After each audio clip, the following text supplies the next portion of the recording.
Tayo ngayon ng kangkong. Kangkong upland. So, harvest tayo. Yun ang unang harvest natin. So, sarap nito ang kangkong natin, no? Adobo.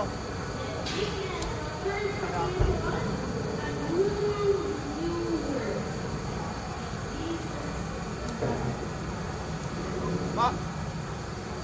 Tingnan niyo po ito, sariwa, napaka-fresh. Kangkong. Kangkong yan, kangkong upland, ayan po. Fresh na fresh.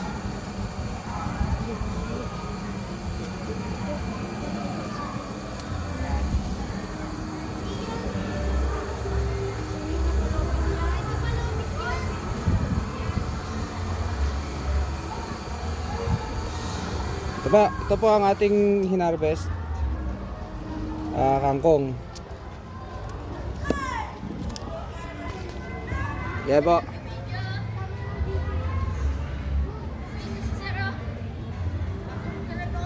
Yan ang hinarvest natin na kangkong dito sa plot natin diyan.